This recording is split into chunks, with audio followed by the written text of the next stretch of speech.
Elisabeth II serait-elle morte? Si est en tout cas ce qu'a annoncé RFI ce lundi 16 novembre. En effet, un article a été publié en indiquant les circonstances de la mort de la reine. Comme veut la tradition, c'est du palais de Saint-James à Londres qu'un membre de la cour britannique a annoncé la disparition de la reine Elisabeth II, figure historique de la vie internationale, débute le paragraphe. L'article continue en expliquant que son règne a duré 67 ans et a profondément marqué l'histoire contemporaine de la Grande-Bretagne et du Commonwealth. Selon RFI, la reine serait décédée du coronavirus ce lundi 16 novembre au matin. Cependant, la reine Elisabeth II n'est pas la seule à avoir été victime de cette annonce. En effet, les nécrologies de plusieurs personnalités ont été publiées par erreur ce lundi 16 novembre. Parmi elles, Lynn Renault, Bernard Kouchner, Lionel Jospin, Bernadette Chirac, Laurent Fabius, Alain Delon, Brigitte Bardot ou encore Roman Polanski.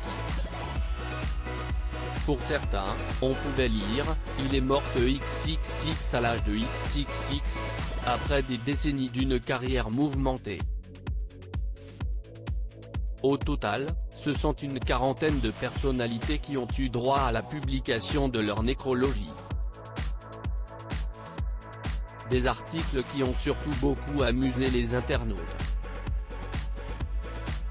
N'empêche que c'est pas donné à tout le monde de pouvoir corriger sa nécrologie de son vivant. Autant en profiter, s'amuse l'un d'entre eux.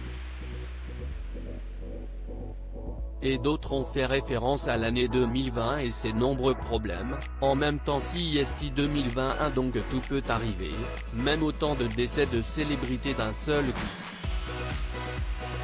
Un problème technique. Le compte officiel de la radio française a donc donné une explication quelques minutes après la publication de tous ces articles.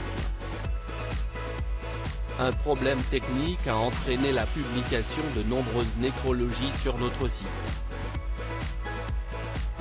Ont-ils écrit? Ils ont cependant affirmé qu'ils étaient mobilisés pour rectifier ce bug majeur.